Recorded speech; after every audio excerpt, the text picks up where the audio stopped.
अस्सलाम वालेकुम स्टूडेंट्स, आज हम एक्सरसाइज 1.6 डिस्कस करने लगे हैं। एक्सरसाइज 1.6 काफ़ी दोस्तों ने, काफ़ी बच्चों ने मैसेज किए हैं कि ये आप लाजमी समझा दें। उसकी रीज़न ये है कि अक्सर स्कूलों में ये जो एक्सरसाइज है, इसका फर्स्ट क्वेश्चन जो है उसको तो समझा दिया जाता है, लेकिन जो इसके स्टेटमेंट वाले सवाल हैं वो काफ़ी स्कूलों में नहीं समझाए जाते। तो बच्चों की डिमांड थी और काफ़ी दोस्तों ने भी मैसेज किए हैं कि आप वो लेक्चर लाजमी बनाएं। तो मैंने आप लोगों के लिए लेक्चर बनाया स्टूडेंट्स। तो एक्सरसाइज 1.6 स्टार्ट करने से पहले आपसे वही गुजारिश है कि अगर आप मेरे चैनल पे न्यू हैं तो आप लाजमी मेरे चैनल को सब्सक्राइब करें, शेयर करें अपने फ्रेंड्स तक, अपने ग्रुप में, और स्टेटस पर भी लगाएं इसको। एफबी पर भी आप लाजमी इसको शेयर करें और बेल आइकन को भी दबा दें ताकि आने वाली हर न्यू वीडियो आप तक पहुंच सके, ठीक है। और इसके साथ स्टूडेंट्स, अगर आपकी क्वालिटी यूट्यूब पे सही शो नहीं हो रही तो आप जो है स्क्रीन पे टच करके इसकी क्वालिटी को सेट कर सकते हैं। एटलीस्ट 480 पे आपने लाजमी अपनी वीडियो को चलाना है, ठीक है। चलें जी, स्टार्ट करते हैं। बिस्मिल्लाहिर्रहमानिर्रहीम। एक्सरसाइज 1.6 से हमारे पास है, वो कहते हैं define system of simultaneous linear equation, ठीक है। Define system of simultaneous linear equation, इसको आप डिफाइन करें। तो एज ए जनरल हम बात कर रहे हैं कि system of two linear equation in two variables in general form is given by as ax plus by is equal to mk and cx plus dy is equal to nk, ठीक है।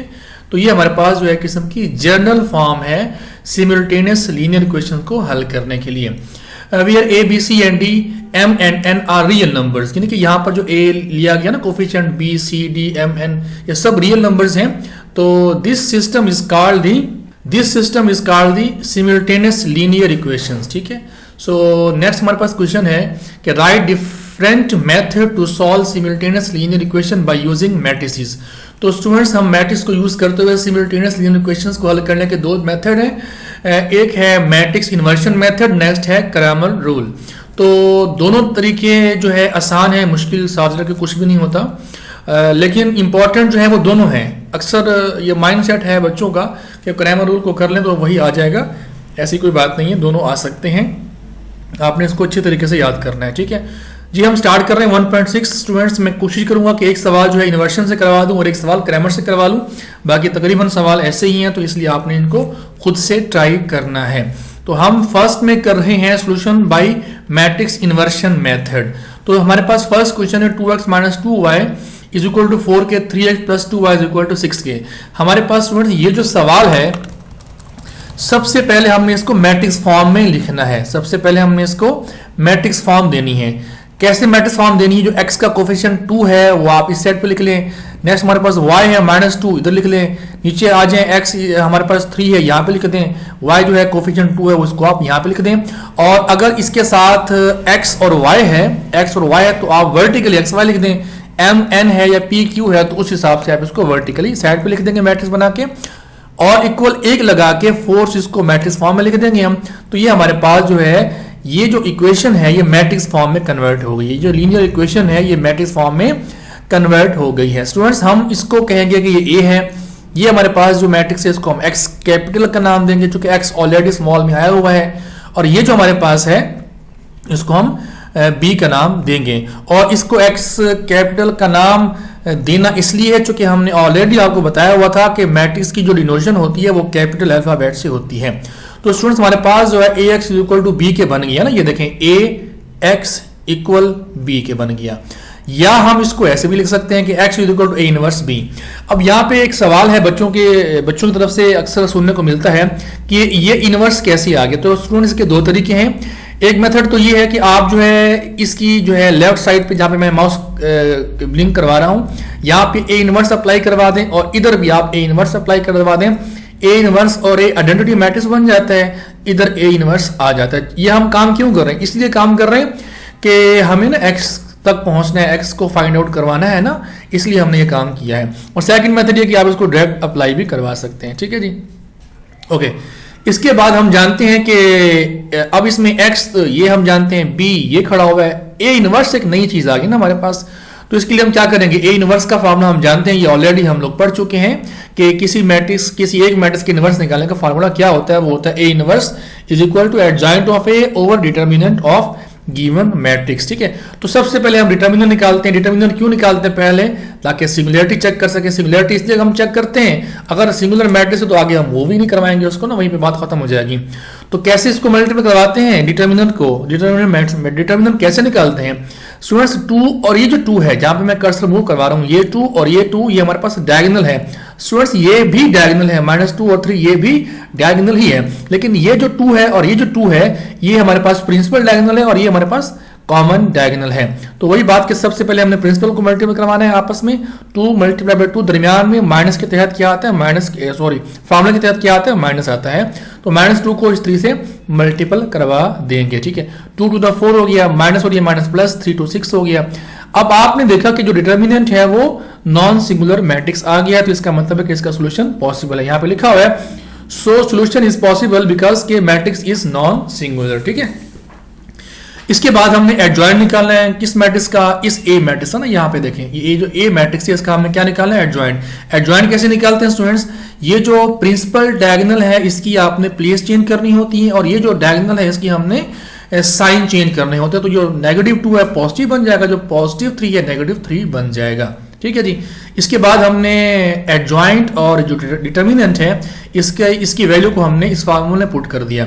अब मैंने लास्ट टाइम भी आपसे ये बात discuss कही थी कि स्टूडेंट्स अगर ओवर में 10 आ रहा है और वही आंसर है फाइनल, तो आप जरूर हर एलिमेंट्स पे अप्लाई कर दें। अगर इसका इस्तेमाल कहीं और हो रहा है, like B inverse B something कहीं पर भी हो रहा है, तो आप जो है स्टूडेंट्स उसको आप यानी कि डिवाइड ना करें। ठीक है जी, तो हमने डिवाइड नहीं किया। Putting the value of A inverse and be in equation 1 equation कौन सी है स्टूडेंट्स? ये वाली इक्वेशन है। ठीक है जी, ये वाली इक्वेशन क्या है? 1 का हमने नाम दिया था। यहाँ पे हम पुटिंग करवा देंगे। पुटिंग करवाएंगे x इक्वल टू ये वही वैल्यू जो हमने इनवर्स की निकाली है, ये बी मैट्रिक्स है, 1/2 वैसे ही आ जाएगा। इन दो मैट्रिक्स को हमने मल्टीपल करवाना है। कैसे? 2 को मल्टीपल 4 के साथ, दरमियान में प्लस, इस 2 को मल्टीपल 6 के साथ। अब हम नीचे आ जाएंगे, -3 को मल्टीपल 4 के साथ, +2 को मल्टीपल 6 के साथ। हल किया, 20/0 आ गया। x इक्वल टू 1/10, 20/0 आ गया। अब ये जो 10 है, अब आप अप्लाई कर दें। अगर आप तब अप्लाई कर देते स्टूडेंट ना, तो फिर आपके लिए मसला बन जाता ना, मल्टीपल करवाते वक्त इस जगह पर अगर आप अप्लाई करते तो इस जगह पर आपके लिए मसला बन जाता। ठीक है, तो हमने अब क्या करना है? अप्लाई कर देना है। अब एक बात फिर सुन लें कि आप ऐसे ना हो कि अब जब 1/10 जो हमारे पास यहाँ पे लिखा हुआ है, इसको अप्लाई करते वक्त आप 20/1/10 ना लिखिएगा, आप 20/10 एंड 0/10 लिखिएगा। ठीक है, इसको हम हल करेंगे। जवाब हमारे पास क्या आ गया? x equal to 20। x matrix कौन सा था? आप जानते हैं, शुरू में हमने आपको बताया था कि ये मैट्रिक्स क्या है? कैपिटल X है। तो इसकी जगह पे जो मैट्रिक्स है वो हमारे पास ये वाला मैट्रिक्स है, स्मॉल xy वाला।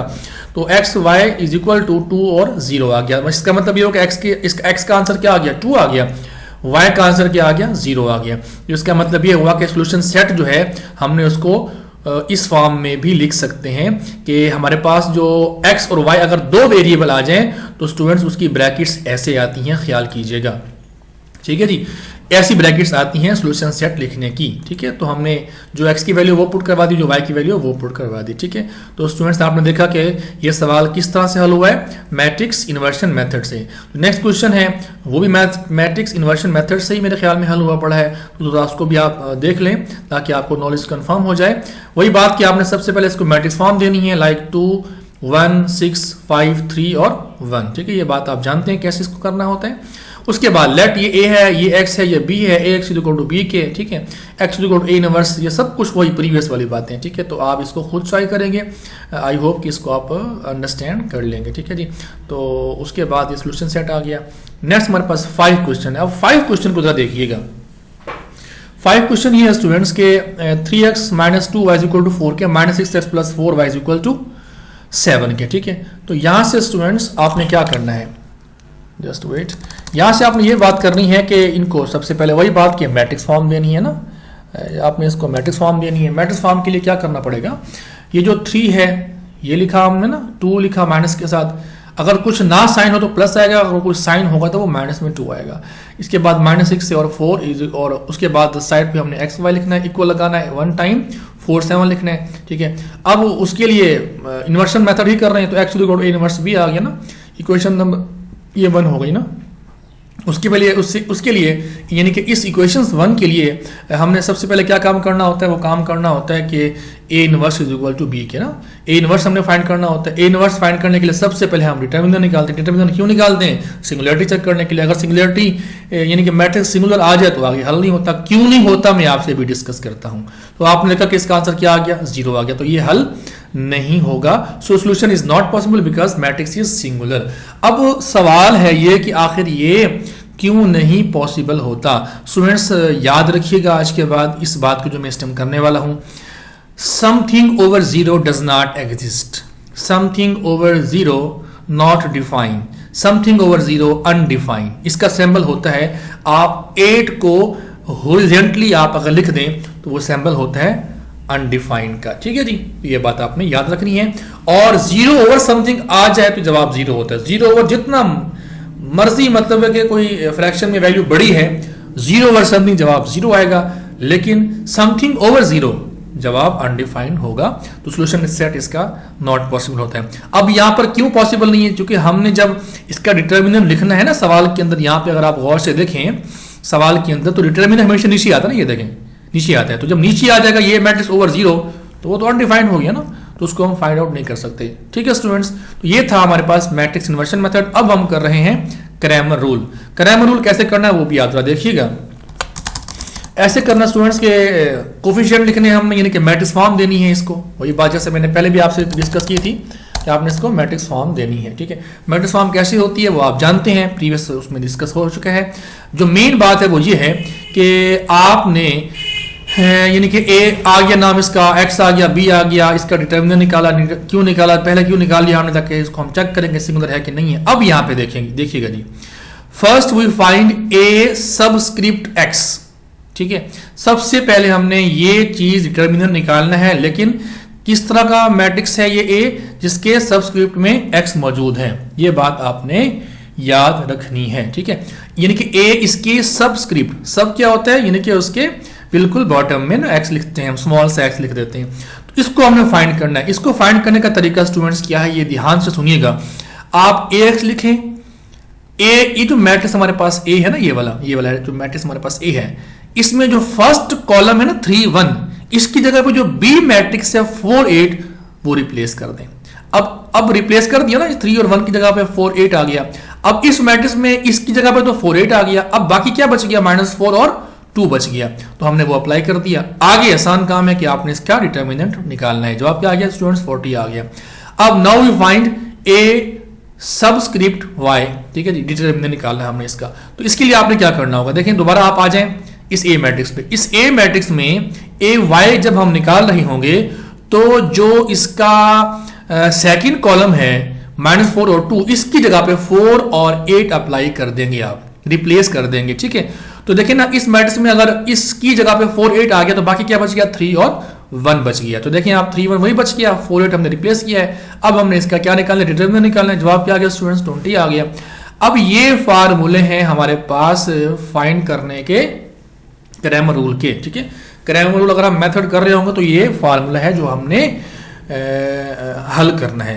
देखें ना, हमने काम क्यों किया था, ए वाई और ए इसके जो सबस्क्रिप्ट में y है और x है, हमने क्यों किया था, इसलिए किया था क्योंकि x हमने निकालना हो तो उसका फार्मूला होता है क्रैमर रूल का कि a सबस्क्रिप्ट का जो डिटर्मिनेंट है x के साथ, ठीक है जी, और a जो है सबस्क्रिप्ट y के साथ जो उसका डिटर्मिनेंट है उसको हम डिटर्मिनेंट पे हम डिवाइड कर दें अगर, तो हमारे पास क्रैमर रूल के मेथड से जवाब आ जाते हैं। तो बाकी आई थिंक आप कर लेंगे। इसका आंसर 40 आया हुआ था, इसका आंसर 10 था, 40 था, 10 था, सॉरी 20 था, 10 था।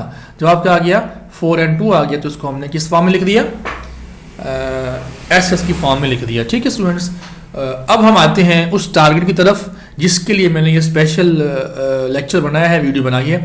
वो हमारे पास है कि स्टेटमेंट वाले सवाल हैं, इनको हमने आपको आज समझाना है। ठीक है जी स्टूडेंट्स, इस हमारे पास जो सवाल है स्टेटमेंट वाले, इनको जरा आप थोड़ा सा गौर से अगर समझ लें तो मुश्किल नहीं है। सिर्फ इसकी स्टेटमेंट ही मैं आपको समझाऊंगा, बाकी आपने इसको आगे खुद हल करना है। मतलब मैं इसको इक्वेशन या मैट्रिक्स फॉर्म तक लेके आ जाऊंगा, बाकी आपने खुद करना है। सवाल को समझिएगा जी। सवाल कहता है कि the length of rectangle is 4 time it's width.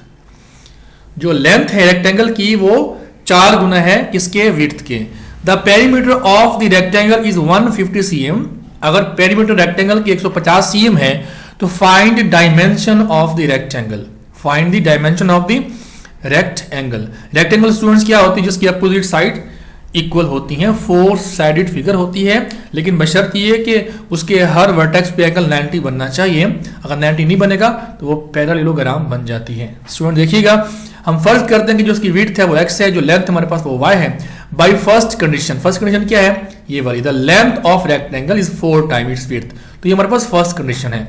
इसके मुताबिक हमने चूंकि लेंथ को y का हुआ है, विड्थ को x का हुआ है, 4 टाइम इट्स विड्थ है, इसका मतलब है कि y is equal to 4x होगा ना।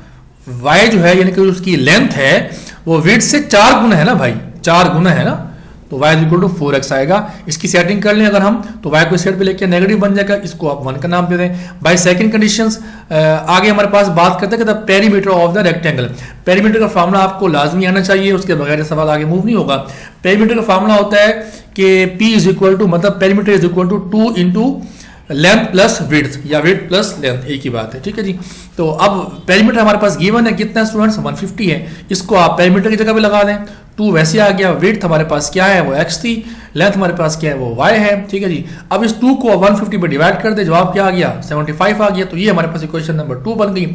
ये 1 है, ये 2 है, बाई 1 एंड 2 इसको आप मैट्रिक्स फॉर्म में लिखें, उसके सॉरी इसको आप इक्वेशन फॉर्म में लिखें पहले, इसके बाद स्टूडेंट्स इसको आप मैट्रिक्स फॉर्म में लिख लें। बाकी आप तरीका जानते हैं, क्रैमर हो या इन्वर्शन हो, आपने खुद करना है। इसका जो आंसर आता है विड्थ जो है हमारे पास 15 आंसर आता है इसका, और जो लेंथ है वो 60 आंसर आता है, लेकिन साथ आपने इसके यूनिट लगाने हैं, cm और cm लाजमी लगाना है आपने, ये बात ध्यान से समझिएगा, ठीक है students.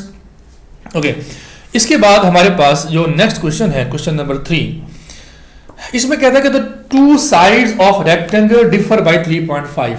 2 sides of rectangle differ by 3.5।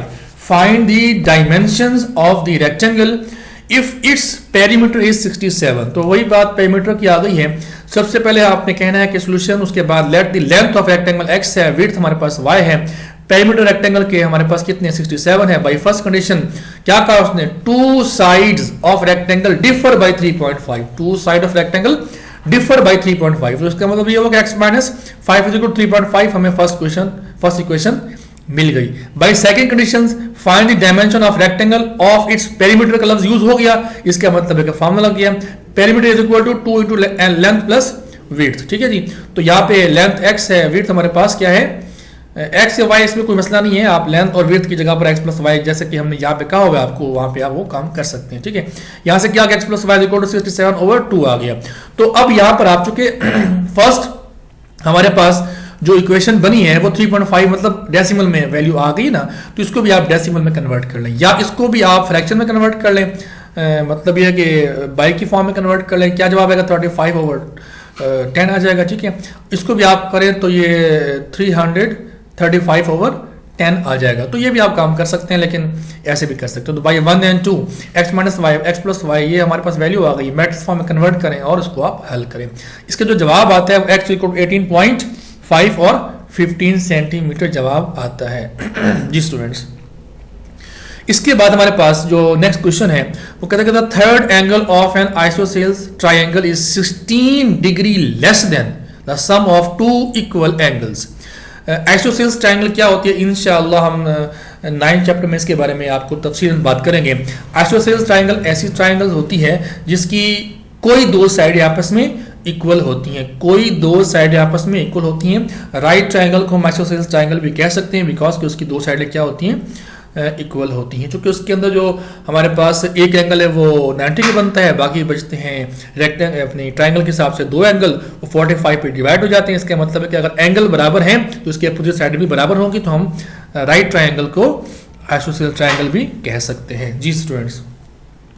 तो थर्ड एंगल ऑफ ट्रायंगल फर्ज करें वो y है, क्योंकि उसने कहा ना कि third angle of an isosceles triangle is 16 degree, तो फर्ज करें कि वो थर्ड एंगल जो है वो y है। अब आगे कहते हैं कि 2 इक्वल एंगल्स ऑफ ट्रायंगल फर्ज करें वो x के हैं, ठीक है ना।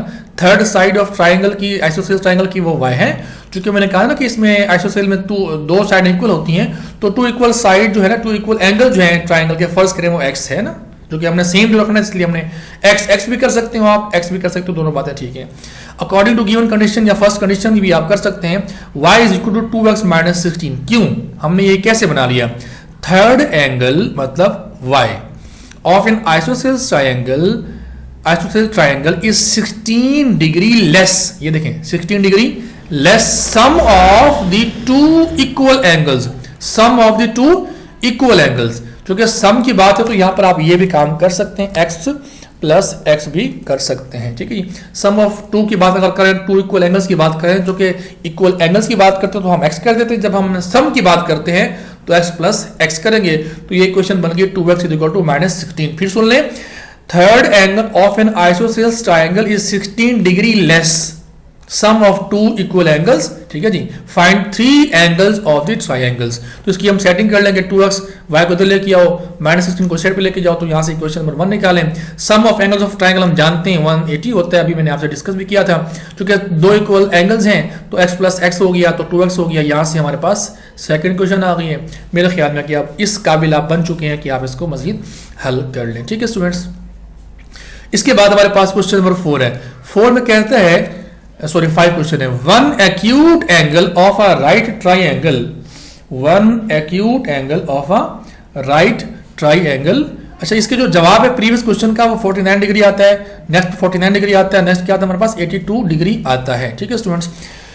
ओके, इसके बाद 5 जो क्वेश्चन है इसमें कहता है कि one acute angle of a right triangle is 12 degree more than twice the other acute angle, find the acute angles of a right triangles, ठीक है। Find the acute angle of a right triangle. Students, ये जितने भी statement वाले सवाल हैं इनको आप समझ के बाद कीजिएगा, क्योंकि ये बहुत इंपॉर्टेंट है, बार बार जो है ऐसी बातें शेयर नहीं होती, ठीक है। तो आप इसको अच्छे तरीके से समझ लीजिएगा। स्टूडेंट्स, हमारे पास जो एक्यूट एंगल होता है वो क्या होता है? Acute angles measure less than 90 degree, ठीक है जी, ख्याल रखिएगा। एक्यूट एंगल जो होते हैं, जो कि लफ्ज यहाँ पे इस्तेमाल हुआ एक्यूट एंगल का, तो एक्यूट एंगल क्या होते हैं? एक्यूट एंगल्स ऐसे एंगल्स होते हैं मेजर लेस देन 90 डिग्री, उसको हम कहते हैं एक्यूट एंगल, ठीक है जी।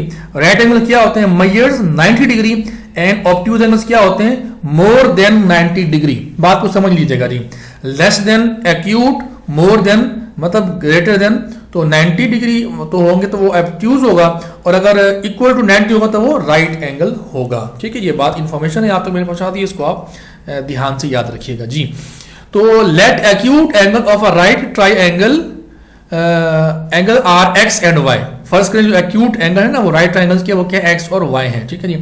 According to given condition x is equal to 2y plus 12 degree. ये कहां से बन गई क्वेश्चन जनाब साहब? यहां देखिएगा, one acute angle of a right triangle 12 more than twice the other acute angle, जो कि हमने कहा होगा कि एक हमारे पास x है, तो अगर x जो हमारे पास है ट्वाइस जो है दूसरे एंगल्स के मोर देन 12 डिग्री है, तो यहां से हमने स्टूडेंट्स हमने क्या किया, इक्वेशन नंबर 1 बना लिया। हम जानते हैं कि सम ऑफ टू एंगल्स जो होते हैं वो 90 होते हैं, सम ऑफ टू एंगल्स जो होते हैं वो क्या होते हैं?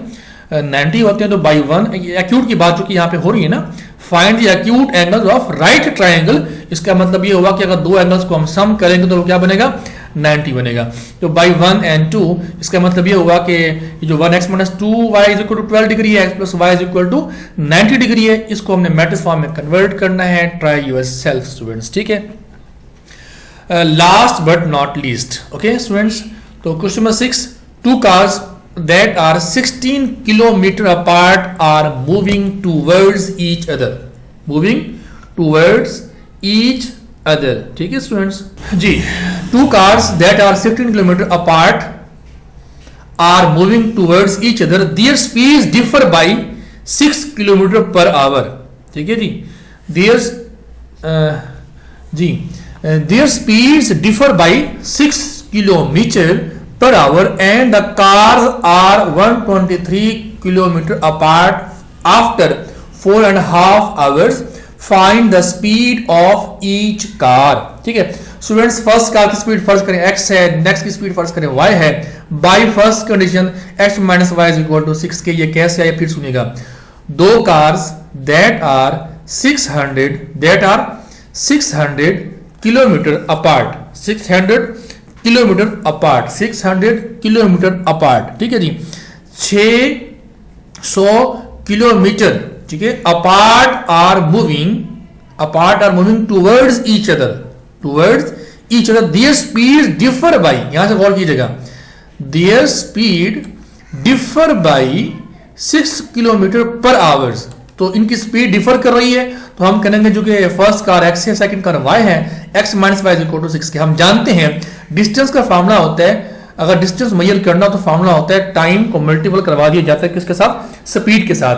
तो हमारे पास जो टाइम है, ठीक है जी, हियर टाइम इज 4.5 आवर्स, तो इसको सेटिंग करें तो 9/2 आवर्स बनता है। और distance covered by first car, first करें उसको हम C1 का नाम दे देते हैं ना, D1 का नाम भी आप दे सकते हैं, C1 का नाम भी आप दे सकते हैं।